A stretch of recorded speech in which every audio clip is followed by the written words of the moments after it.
amplify who you are, because you're a character, but the company itself, he was the face of it, but it had its own strategy and its own thing, and he just had to show up everywhere and not be apologetic or try and be like all the other guys, which is the big mistake that businesses make. And the second part of my story was that was the mistake I made, because I realized I didn't have a brand and I was helping people with their brand.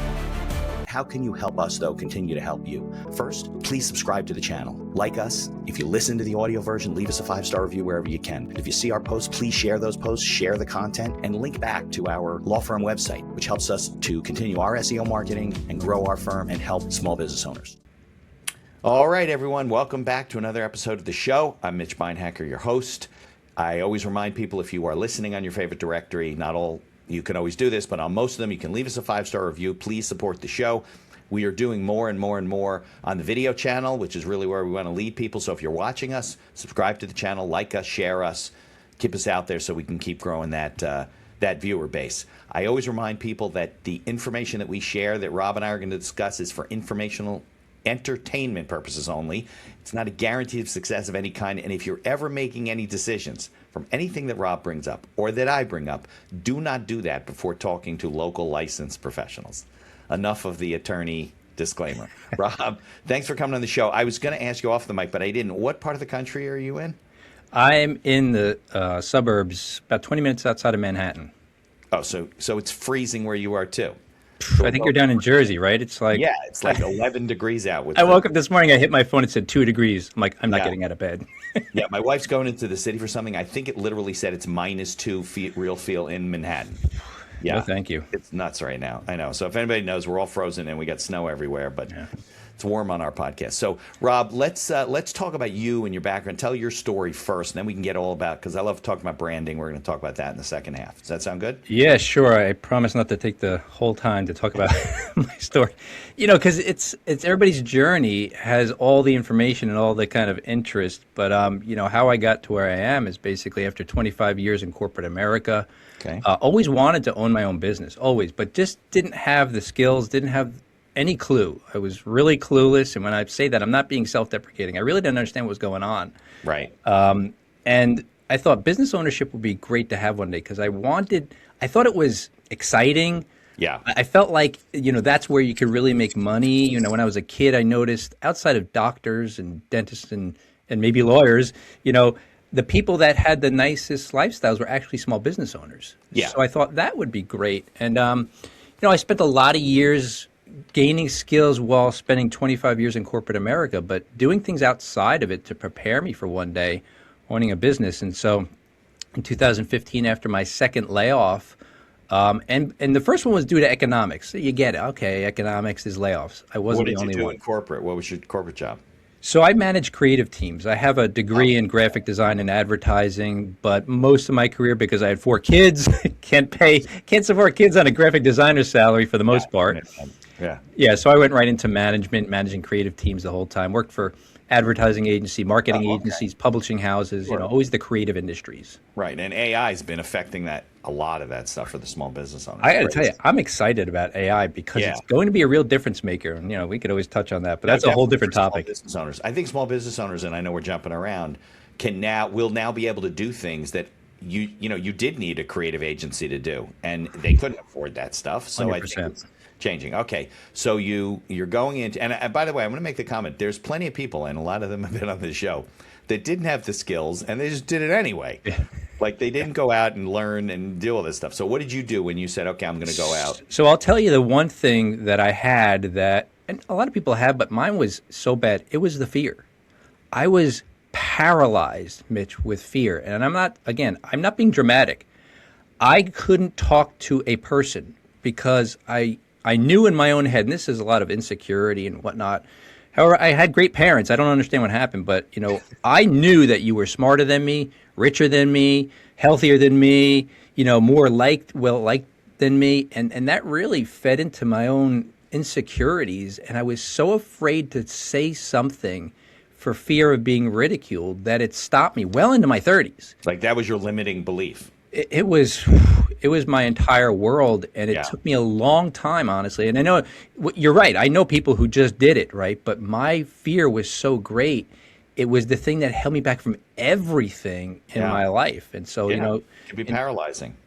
absolutely paralyzing. That's kind of why I Yeah. wrote the book on it. But And the world that you're comfortable in is really the corporate world, dealing with corps and, executives from teams, and it's just different. and it was easy to hide in there. Yeah. You're a small cog in a very big machine. So I was able to hide my insecurities in there and kind of work inside my bubble. And it's one of the reasons I became a graphic designer, because I knew I could hide behind a computer and never really talk to people. Yeah, there you go. Right. You just show your stuff and you're creative and it's all great, right? Yeah. Okay. So what was the thought process? Like, what were you going to do? Did you have any idea at that point? I tinkered around with side businesses over the years, while I had a job. And, of course, it's a real difficult thing to do when you got a full-time job and a family to feed and whatnot. And it did come to a head in 2015. It was actually August 8th, 2015. I remember it like it was yesterday, that I got laid off. And by that time in my corporate life, I was a very high performer. I took this job at a sign and display company out in Parsippany, New Jersey. Oh, sure. And they created the role for me. The creative department was in shambles. Okay. The person that was still there, by the way, at the time, wrecked it. And it's so much that the creative director actually left the creative department and formed his own department. They let this happen, by the way. Within the company? Within the company. And this is an agency or? No, this is a sign and display company, like manufacturing, designing, printing. Got it. And, you work for clients, so you're doing exactly. Okay. And so with the creative department, they were kind of the hub, right? They were the ones who designed, they printed, they did all this stuff that was going to be the final product. Right. And relationships across the company were strained, and a company of over 100 people. Profitability of the department was down, waste was down, all this stuff was down. They formed a position just for me to come in and turn it around. I came in, and there was 2 people that were there already in the department that I had to now supervise. In 5 weeks after I start, Mitch, they go on medical leave. I'm left alone.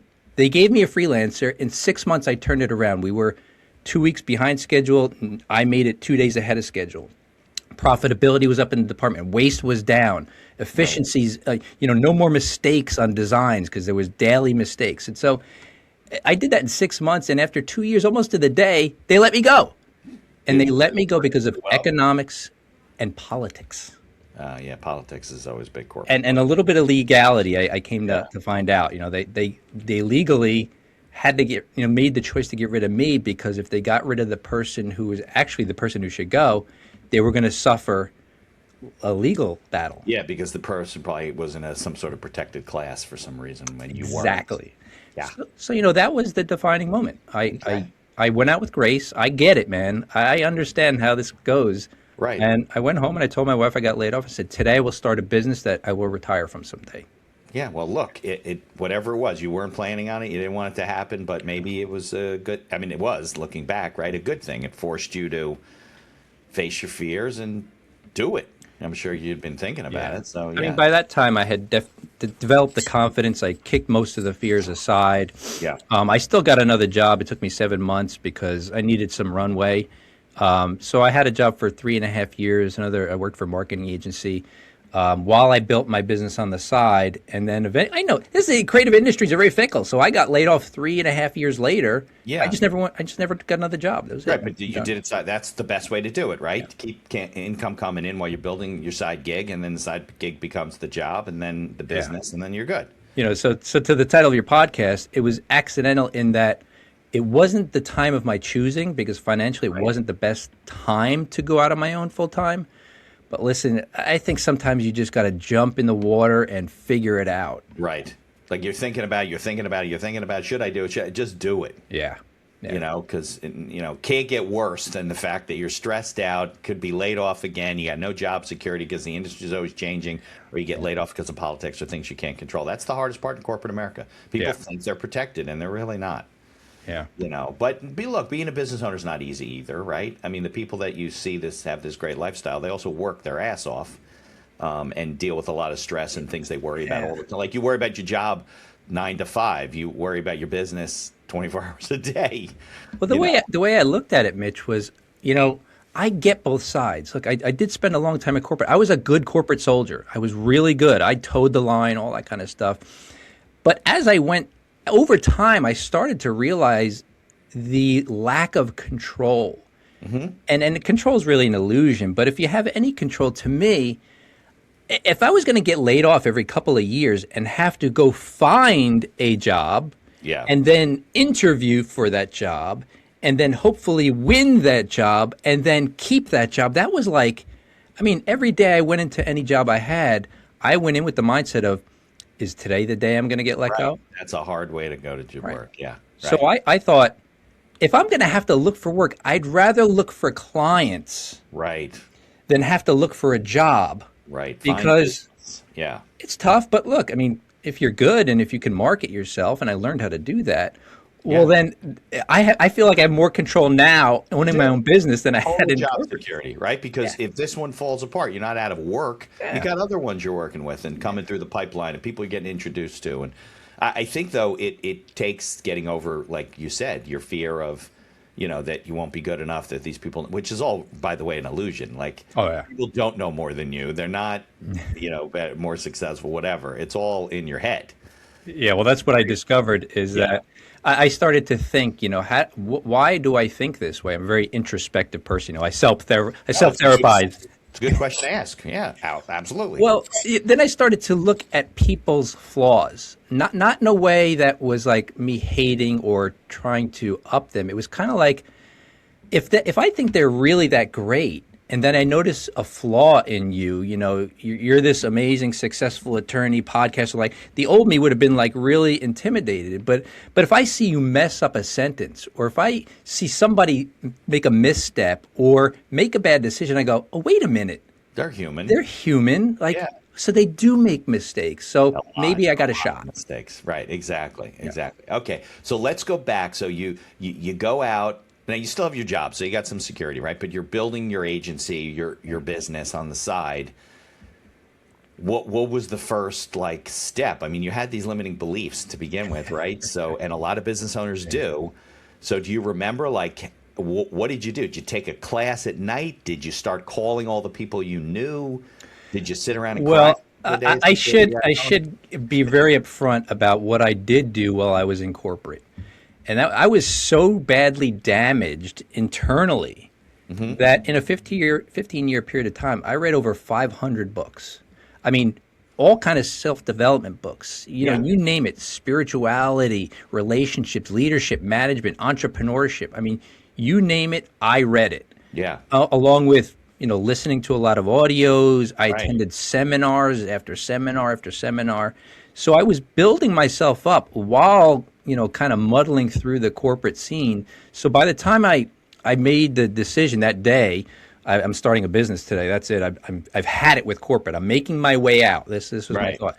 So I thought, this is it. I learned how to figure things out, Mitch. So I'm sitting there going, okay, what's the one skill that I absolutely have? Graphic design. I've got a degree. I've got years of experience. I'm good at it. I'm not the best, but I'm good at it. I leverage the one skill, and then I go, it's very hard to sell design. Anybody who's a designer in the creative, it's hard to sell creative. Right. But everybody needs a website, or they need a new website. So I'm going to design websites. Okay. So that was my first business. Did you know how to program, or you didn't need that side of it? No, and there's another hurdle. So I don't know how to program. I did try 3 separate times to learn how to code, and my brain is not that analytical. It made me fry. Right, you're a creative guy. You're not that's why the programmers can't make them look like you make.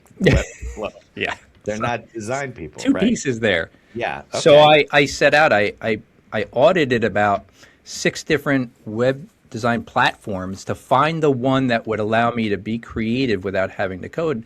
And so I just started doing it. I'd never done it before. Yeah. I just started doing it. Got a great visual product result for people that they were just blown away. So it was easy to get clients. The next part was the hard part. And that was profitability. Yeah, right. Well, then you start learning. Just because you're making $1, you might be spending $1.20, and then it's a little bit of a problem. Let me tell you something. When I started looking at my effective hourly rate, Mitch, I was making, when I was really busy and charging the most for my websites, I was making less per hour. So effectively, I was probably making $15 to $20 an hour when I was getting the bigger jobs because it was all me. Yeah, and it was taking a lot of your time. A lot of time. Right. Yeah. So I got on a hyper-focused path to find profitability. That became my daily pursuit. Was Right. not clients, but profitability. No, I think a lot of business owners don't pay enough attention to their finances, especially the creatives. I mean, I guess from an entrepreneurial standpoint, we're all creative, right? Because that's what really drives. They're all excited about their product and what they're doing. But I think we don't pay enough attention to the financial side of it, to the profitability, the cost of goods sold, the actual cost of operating the business. And I think it really will get you a lot farther to take your approach. And you know, I love that you said that because I'm not an analytical guy. Financial statements just make me glaze over. Right. Like you said, like a lot of creative people. And I know it's necessary, and I get the basic idea, but I have to keep things simple because I'm really not that smart. Like I can figure things out, but I don't understand. Numbers make my brain go on the fritz. I'm a words guy. I'm a visual guy. Right side brain. So, and this might give hope to a lot of entrepreneurs out there. All I did, Mitch, was focus on what's my effective hourly rate? How much am I actually earning in doing the work? So I started to figure out, how do I make 1 hour produce 2 hours of revenue? That's all I did. Okay. And I let the rest kind of take care of itself a little bit. Yeah, well, you also had the advantage of you didn't really have cost of goods sold. Right, yeah. It's service-based business. It's a service-based business, right? So you can really focus on, I can too, for the most part, your hourly rate. And even if you're doing, a real good example is you take on a client, right? You give them a flat fee of $5,000 for a startup website, right? Now you're managing your time. They're not managing your time. So you know that if you can get it done in half the time than it took you before, you doubled your profitability. Yeah. And I'll give one of the greatest things I learned. Again, I didn't think of anything on my own, that's for sure. One of the greatest things I learned was list all the roles in your business. So all the roles in my business. I was a graphic designer. I was the strategist. I was the copywriter. I was the project manager. And if I had to pay somebody to do that, what would it cost to pay them? Right. And here's what's interesting. And here's where a lot of people in the creative field will just not win purely out of this reason. The lowest paying thing I did was graphic design. The thing I have a degree in, the thing I was leveraging was the lowest paying. So you know what I had to do? I had to farm it out. Yeah. Because as a strategist, I made 6 times per hour what the designers made. Right. Now, you should not be doing the $20 an hour. So I couldn't. I really couldn't. Yeah. And I think a lot of people think that they have to, right? They say, oh, I can't afford to do that, whatever. But when they look into it and they really do the economics and the financial calculations, like you said, they realize that it actually saves them money because they're able to do more work, bring in more business, and not focus on the things that probably take a lot of time, right? Design and graphic design is a technical type of thing, with all the work and on the computer, and it's not worth what your time. I think that's something. It's what I call the the Who Not How book or whatever it is. It's about who should be doing things, not how you should be doing them, right? Right. You shouldn't figure out how can I do this. You should figure out who. Like, I think it's a good exercise to break down all the different positions and say, okay, if we're doing a website for somebody, who are the different players in this thing, and why am I doing 7 out of 8 of them, right?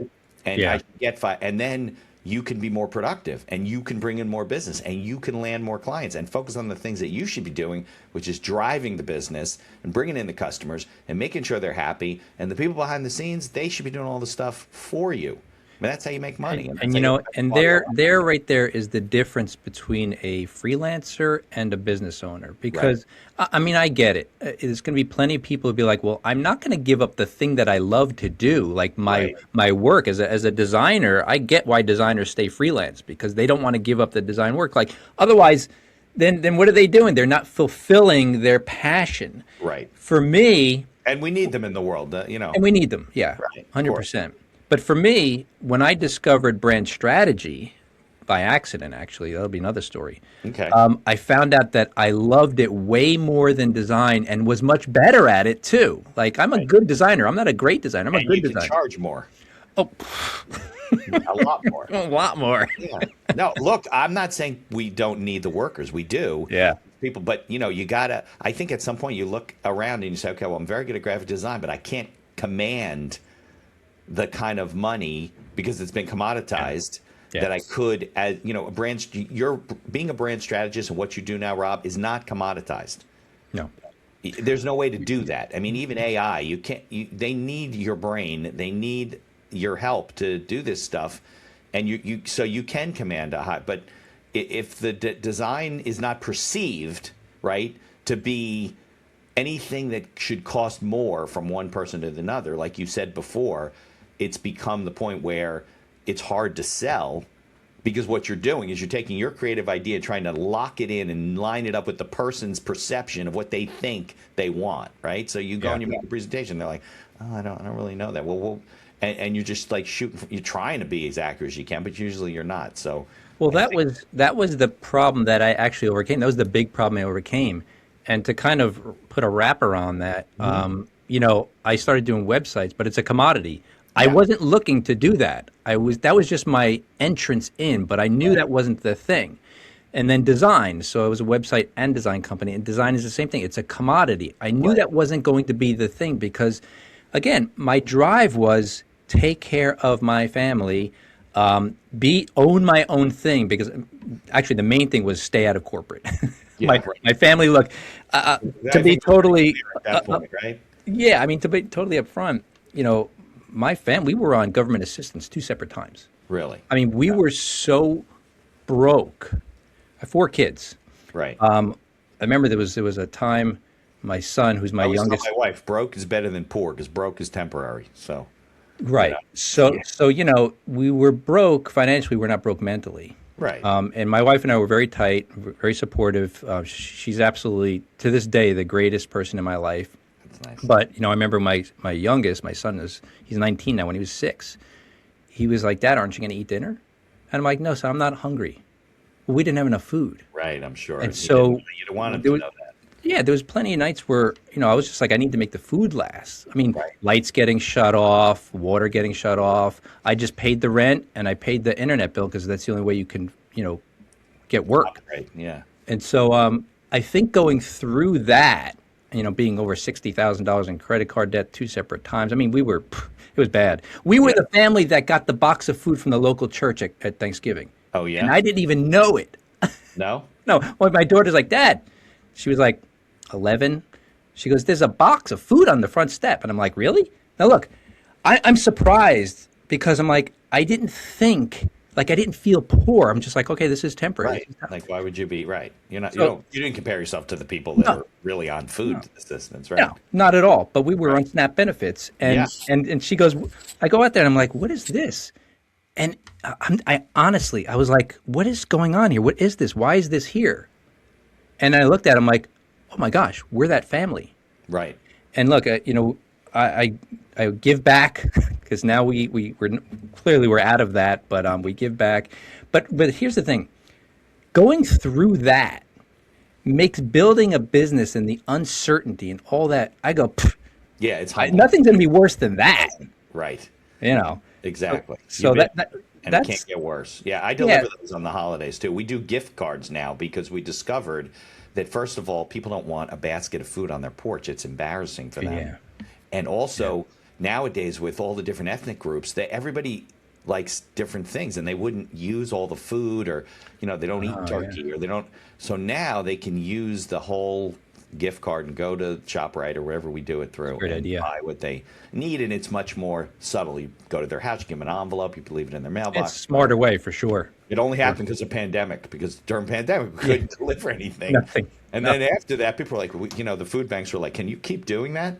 And but you know what? I think life has a way of making you resilient. Like you get through things that from the outside, you're like, oh my God, I could never go through what they went through. And you go through it, and then you come out the other side and you're like, I mean, I wouldn't do it again, but we survived and we'll survive again. And it makes the difficulties of business not seem so daunting, right? Well, and I think, and point to that whole story was to say that even though I had to give up graphic design, I did it because, you've got to provide a living for your family. So, Yeah, I'll give that up, but the pride of ownership of a business and the feeling of control and knowing we're never going back there again, I can give up design for that. And and fortunately, like I said, for me, brand strategy and building brand and everything is, I mean, I love it. And people go, "Oh, would you do it for free?" Yes, and I do. Like I help people for free. I don't charge people, right? Of course. but that's the upside of it. And so here's the bonus, right? You move forward in faith and you do it. I still get to do the design if I want to. Right, of course. My company. You own the business. Exactly. Right, exactly. I don't have to farm things out, but I do. That's right. Absolutely. Yeah. So, okay, so that's interesting. So let's talk about the evolution of the business and how it grew and how brand strategy became something like branding. Like, what was the epiphany there? How did you start realizing that people don't really... Yeah. Okay. I hope you're ready for another story. This is a good I one. love stories are great. Make great episodes. I love This is a good one. Yeah. I'm glad people can see this because if you can't see it, It's harder. it's a little harder. I always usually describe it, but So if you're listening, make sure you go to YouTube later and watch the video. absolutely. Right. So this was 2017 actually. Okay. And I'm building websites and I've got clients and everything's fine. I'm building. Still looking for my thing. But I get a call one day from this guy. He's if there's ever more of a cliche, he's this Italian contractor from New York named Lou. Perfect. Perfect, right? Hey, my name's Genovesi. I'm talking to you Lou, go. the contractor. This is going to be good. Yeah, this is going to be a good deal. So he goes, yeah, I paid this guy to build me a website. I paid him $1,100 because he did a little work, but we could never seem to connect the dots. And we just scrapped the whole thing, and I still don't have a website. Can you help me? And I'm like, absolutely, which was my answer to everything, right? Absolutely. I can Figure it out later. figure it out later. Exactly. So, but here's the thing. In the world of website design, you can't swing your arms in the tri-state area without hitting 50 people who do that. Right. So I know he's not only talking to me, but now I'm at a point like I actually need this job. Like I need the money. Right. So I thought, how am I going to nail this? So I took a more strategic approach, and it came out of a conversation with him as he was going, he's a painting contractor. He said, I used to do it with my dad years ago, and then I went to sales, and now I'm coming back, and, now I'm going up against the big dogs, and, I'm kind of starting out, and I need to make a name for myself. It'd be great if I had a brand, and blah, blah, blah, blah, blah, blah, blah, blah, blah. Ding. He threw the word brand in there, and my brain caught it, even though I wasn't doing it at the time. I was not doing anything remotely related to brand. And so I interviewed him, and I thought, I studied a little bit, not brand strategy, but just strategy, and thought, okay, what's the mission of this business? What's the vision for the company? Right. How many employees you got? Who's your competition? What makes you different over all the other painting? All this very remedial, I came to learn brand strategy stuff. Yeah. And I went and I put together a presentation. I designed a mock-up of the website, and I wrote all the copy, and I designed him one logo. He didn't ask me to, but I designed him a logo because I wanted this whole thing to be like well thought out, Right. as a whole. Maybe you're getting your calendaring from one software and you're invoicing from another. Evenoo is a platform that we use as one of our sponsors to run our entire business. And there's other features like auto payments and integrations with QuickBooks. Visit evenoo.com, EVONUE.com to learn more. There's also a link in the show notes. And be sure to tell them that the Accidental Entrepreneur referred you. This podcast is brought to you by our affiliate sponsor, iEmployee. iEmployee is a virtual assistant service that hires almost anyone for any role in your company right out of the Philippines. Most roles range from $7 to $9 an hour for highly skilled and experienced VAs.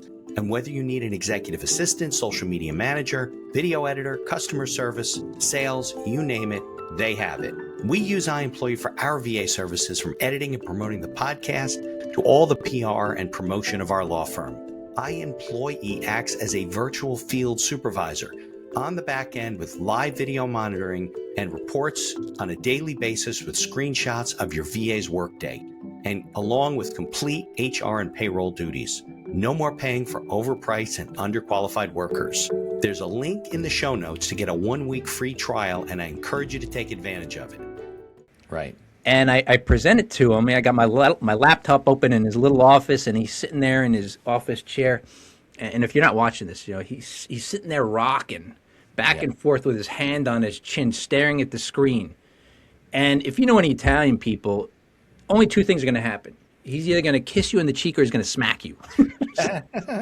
I know this, so I'm waiting for it. And he was quiet for what seemed like 15 minutes, and I think it was only like 5 seconds.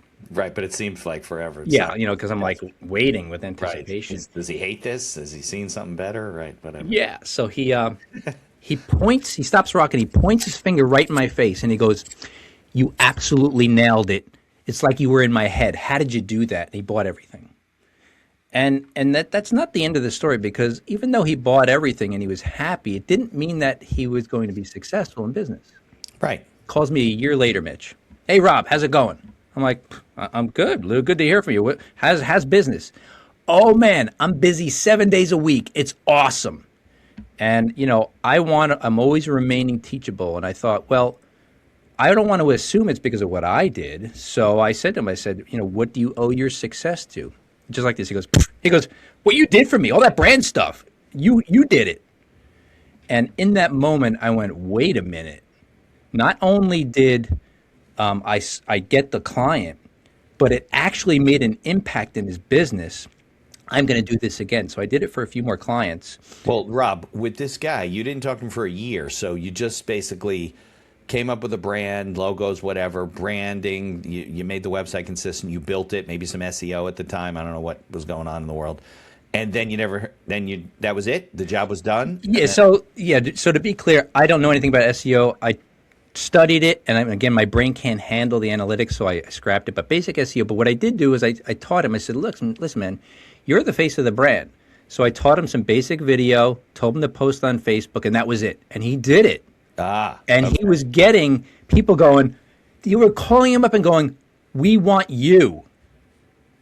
Right? So we got him a brand. So he did that. So he did the marketing part, which was the video and the Facebook, to market the brand. And he was the brand, essentially. He was the brand. That's what a lot of people miss, I think, with small business owners, that they are the brand. Get out there. Yeah. Be Lou. "Hey, this is Lou. We're going to do your painting job." Yeah.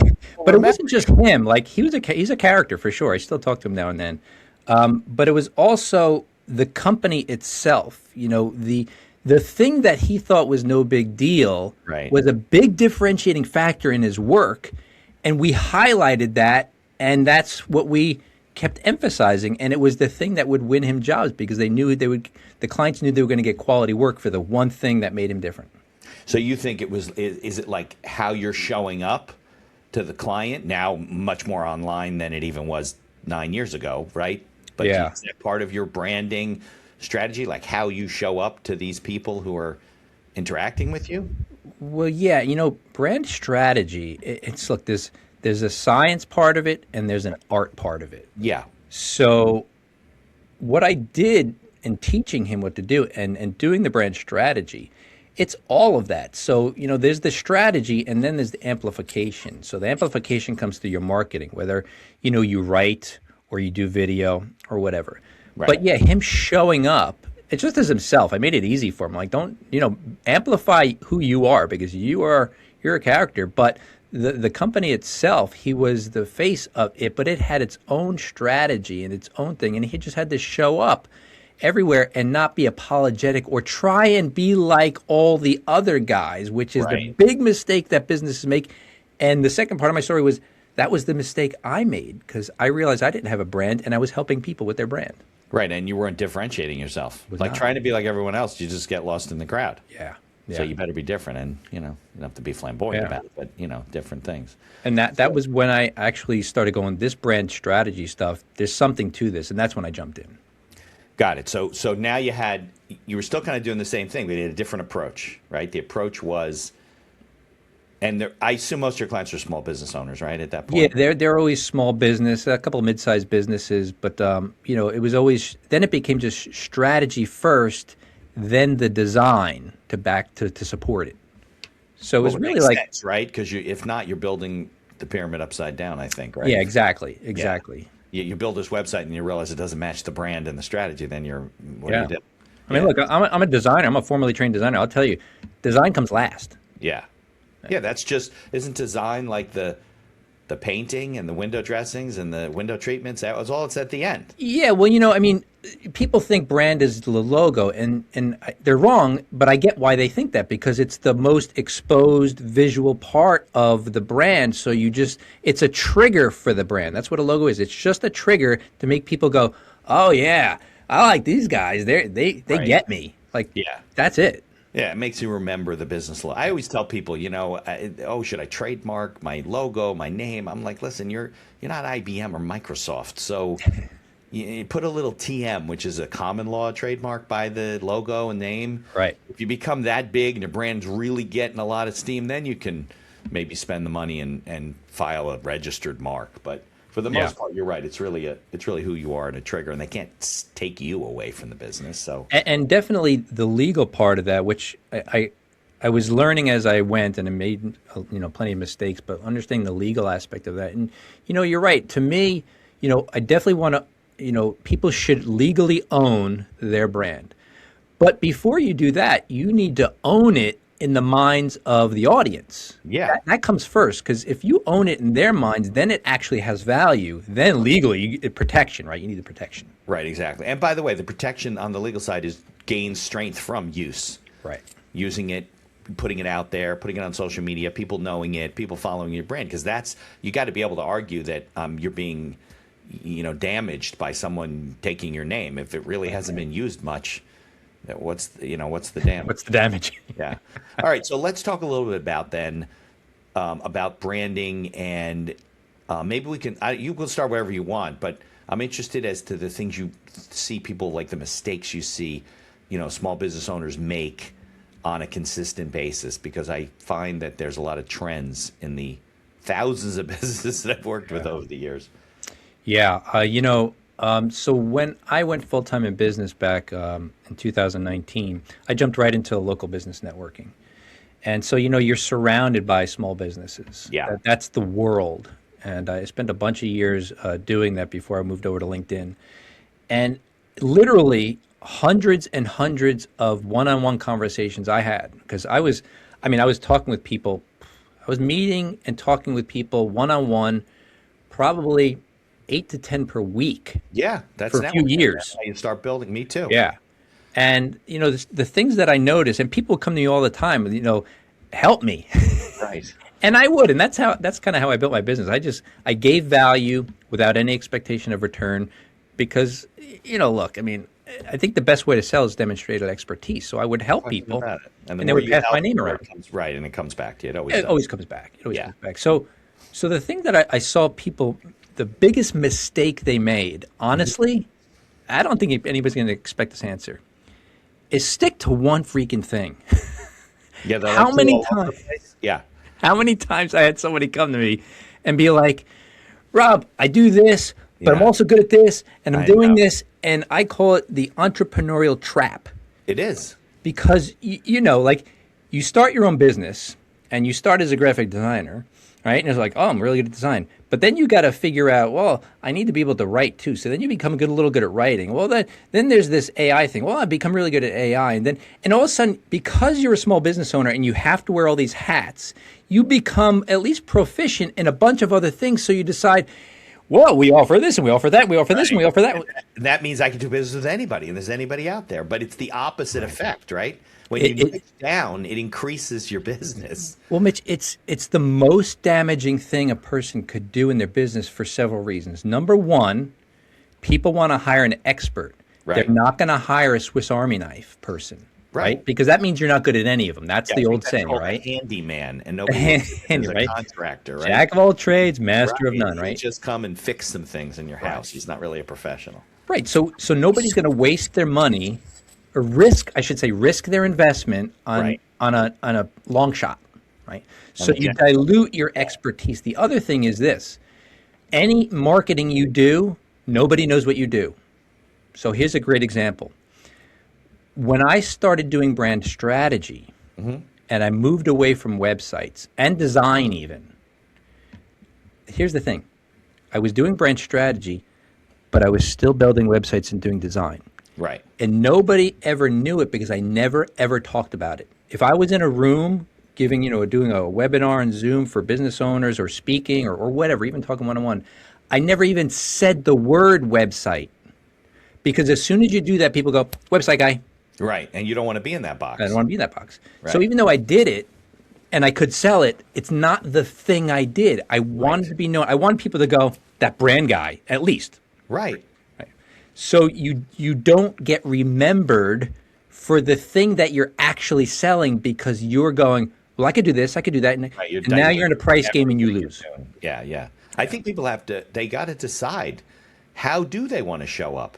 Like, that's like the exercise. We did it the other day, and I've done it for 25 years. The ideal client profile exercise, right? It doesn't mean that, that's the only person you're going to do business with, but it means that your marketing and your branding and your strategy is going to focus solely on the services that you bring for that particular client. So you can be the expert for those people. That doesn't mean like you won't call me and say, hey, Mitch, do you know somebody could do this? I'm like, yeah, I can do it. But, you got to decide, how you want to show up and the message you want to send. Is that a better word? Yeah. Yeah. I mean, you have to focus that message really just so people remember you for the one thing you want to be known for. And I'm glad you brought up niching, because this is a big debate. I've heard both arguments for you should niche down, hyper focus a very specific solution to a very specific segment, and that's how you do it. That way people know, oh, you can help me. And that's called niching down, right? Then there's the other argument that says, no. You want to widen that net. You want to cast a wider net so you can catch a lot of the different audience, and then maybe you find your niche. And both are right. It may be true if you don't know what the niche is yet, but I think so you want to find out what it is. Maybe a new business does that, and that's Right. really fun. Now, both are right, and both are kind of wrong, and both can work. But here's a third option. Think about this for a second. You niche down very specifically from the beginning, and this is great for people who had the problem, overcame it, and now that's their business, right? That was me. Right. And so now I niche down, and I go, I only help graphic designers understand how to build their own brand so that they can sell more design at a higher profitability, right? That's pretty niched. That's very, very specific, yeah. So what happens? I do that, and only that. Now I become known as this branding guy who teaches designers how to become more profitable. And then other people go, hey, I heard you helped this graphic designer over there. I'm not a graphic design company, I'm a business coach. Do you think you could help me too? I mean, you're killing it for everybody else. Now I have the option. I can say yes or no.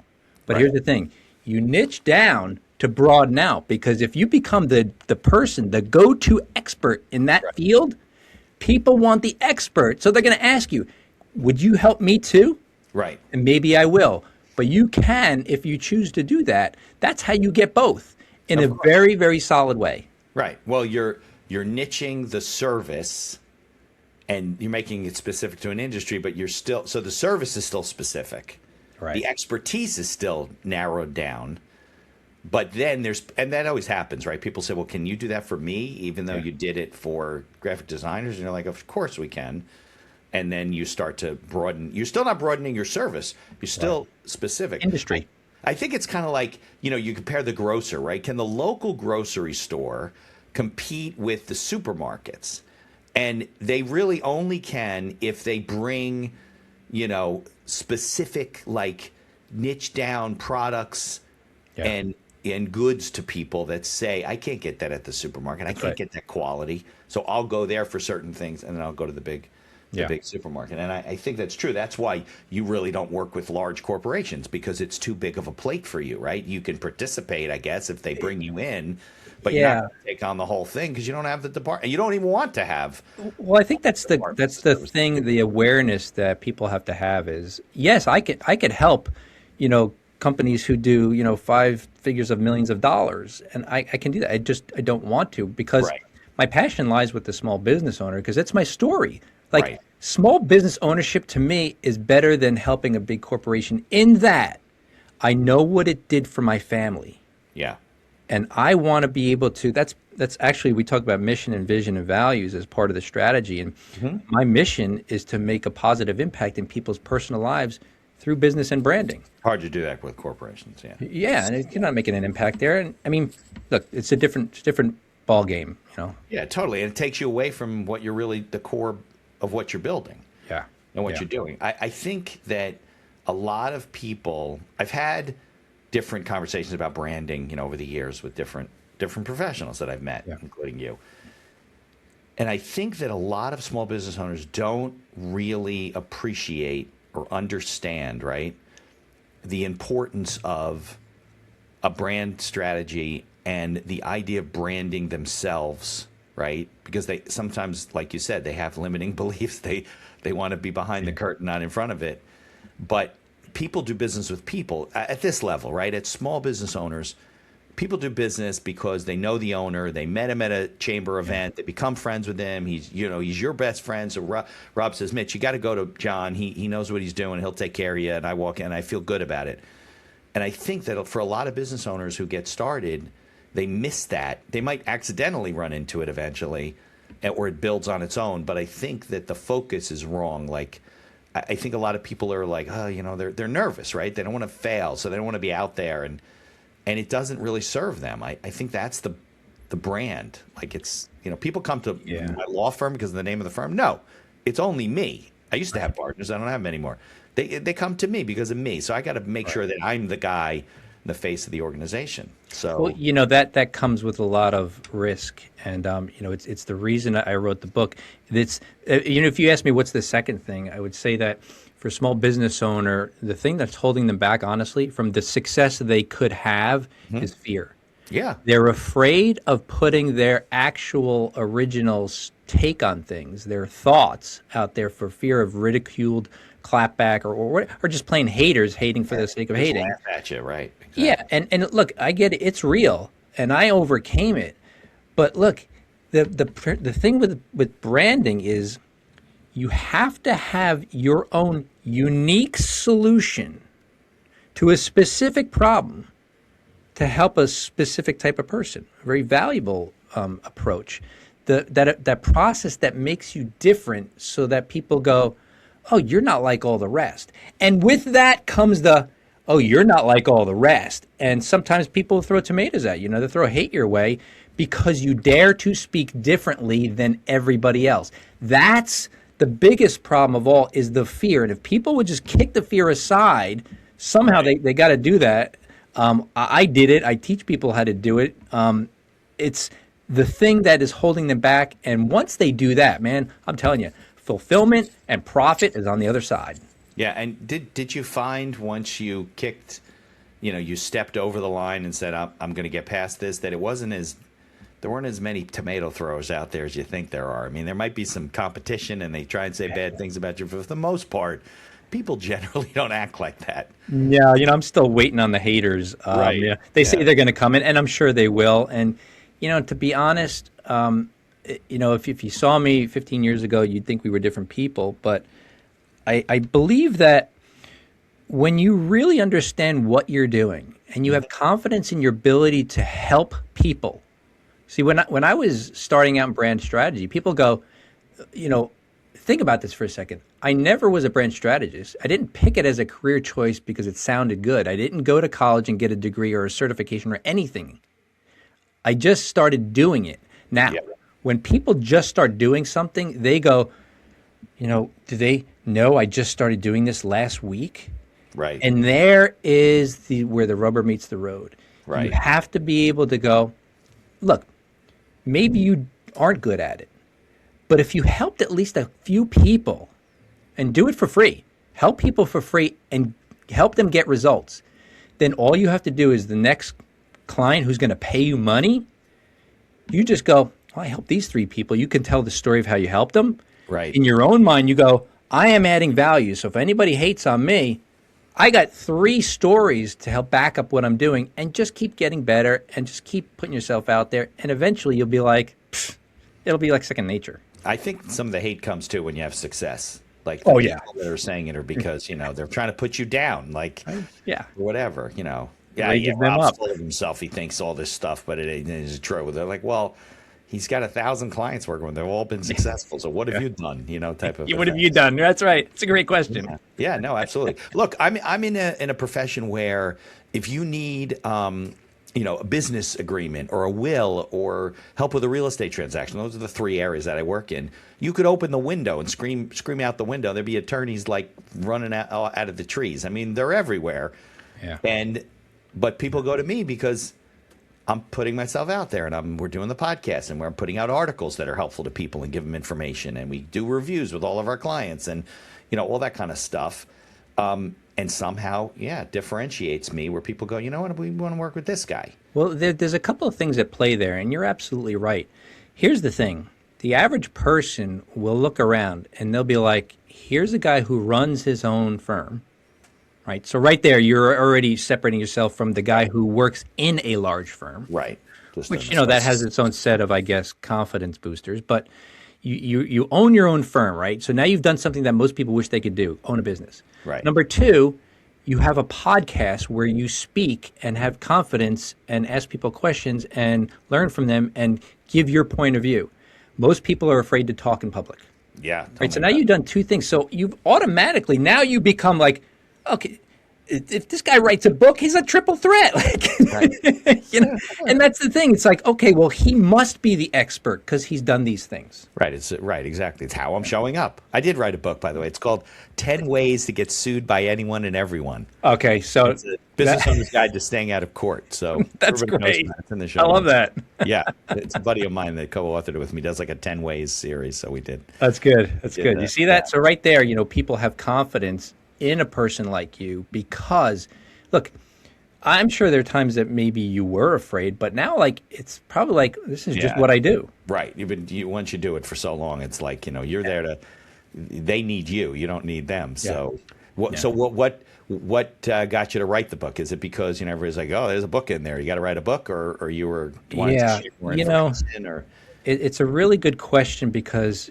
Although I love words and words came more naturally to me than numbers did, I wasn't like, hey, I'm going to write a book. Yeah. I was like most people, like, wouldn't it be cool, like a bucket list thing? Like, it'd be nice to have saying I'm an author. I wrote a book, because whatever. But I was not going to. And I think what I'm finding out is now that I've released one is that a lot of people go, I'd like to write a book, but I don't really know what to write about. They don't have a message, right? And that's another thing I'd say to entrepreneurs. You got to have a singular message of why people should choose you. Right. And so I was at a business conference down in Dallas back in 23. Okay. And I'm just there to learn. I was speaking on stage one of the days amongst a lot of other people, but I'm sitting there in the audience, and this woman gets up there, and she talks about how she struggled for 2 years to write a book, and then she came upon this kind of formula, this method, and in 3 days she wrote one.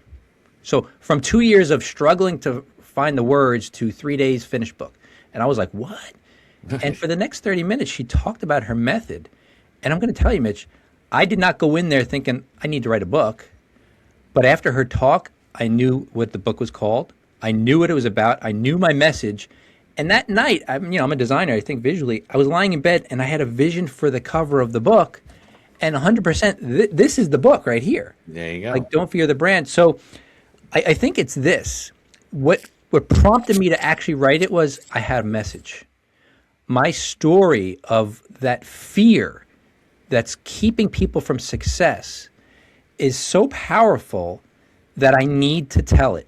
Yeah. And I need to write this down and get it out there. And, I'm a first-time author. It's my first book. It came out last month. And the response has been overwhelmingly positive, and I'm happy to say it, not just because I wrote it makes me feel good. To be honest, it's more like this is going to make an impact in my world of branding and business ownership because it's part of my mission. It supports my mission. Yeah. And, on a business standpoint, right, it doesn't hurt to say I wrote a book.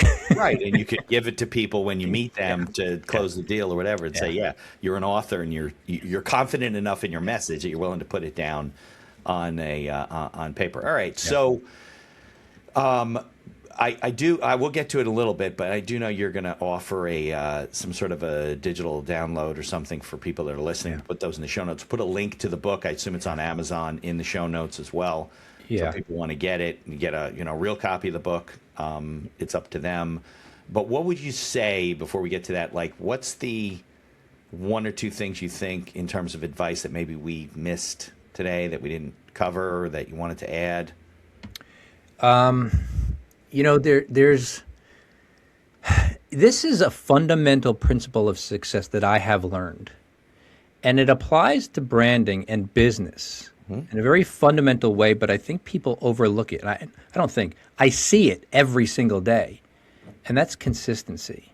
So in the world of business, consistent marketing, consistent speaking to people, we all understand that at a very basic level in business. But when it comes to brand, showing up in a consistent way, and this is so small and dumb, and most people overlook it. That's why they overlook it, because it seems so simplistic. And I demonstrate it this way, and I say, if you've got a true brand, okay, and let's just take an absurd example. Part of your brand is you always wear a green tie. Okay. Right. You never show up because green is the color of your brand. It's in your logo, right? This is it. It's part of a bigger thing, bigger message. But that's kind of that's one of the triggers. Well, you're about to run out to a meeting, and you get in your car and you start it up. You're about to put it in reverse, and you look down and you see you're wearing your blue tie. What do you do? Right. Well, the average person, it's no big deal. I'll just go in this. Or do you take the 5 minutes, go back inside and put the green tie on? Now, here's the thing. It sounds dumb, but the consistent reinforcement of the triggers of your brand are the differentiating factor in your marketing, because people get exposed to your brand over and over again. Right. You're training. But they only take action after exposure number, depending on the latest study. It's 9, like 12, 27. 15, 17. It's a lot. It used to be 4 or 5. Now it's definitely not. So here's the thing. Yeah. If you don't put the green tie on, You might break that cycle, you right? break it, and now it's a reset to zero. Yeah.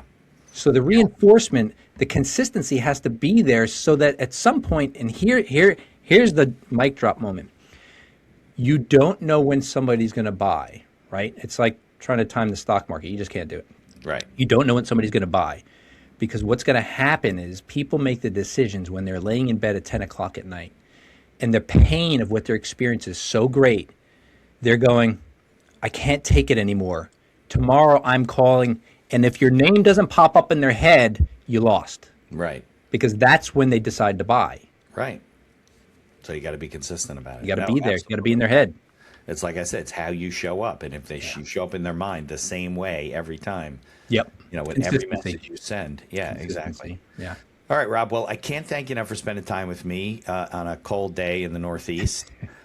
People should definitely get the book. What's the best way? You said you're on LinkedIn a lot. Is that the best way to interact with you? So yeah, if you really want to, connect with me, go to LinkedIn, Rob Genovesi. I mean, look, you're going to see me because nobody looks like me, nobody behaves like me, which is part of my brand. But I spend 2 hours every morning on there during the week, and I'm commenting, DMing with people, meeting people, supporting people. So you can reach me there. And if you want a free copy of the book, I'll tell you right now, you can go to my website, which is buildstrongbrands.com/free book. It's all one word, free book. And drop your email, and I'll send you a free complimentary digital copy of my book. I mean, if you want the paperback, go to Amazon. That's up to you. That's okay. I'd rather see it in your hands if it's me just giving it to you. So it's buildstrongbrands.com/what? Free book, one word. Free. Oh, good word. Free book. Okay, we will put a link in the show notes to that, plus the Amazon link. And and stay warm. It's friggin' cold out right now. Well, Mitch, this has been great. Thank you so much for the opportunity. Awesome, Rob. I appreciate it. In addition to being a podcast host, I'm also a small business attorney, mostly providing legal services in New York and New Jersey. With over 3 decades of experience, we can handle most transactional issues. So if you're watching the show and you encounter some sort of legal issue, reach out to us and visit our website, beinhakerlaw.com. Thanks for tuning into the show and for continuing to support us.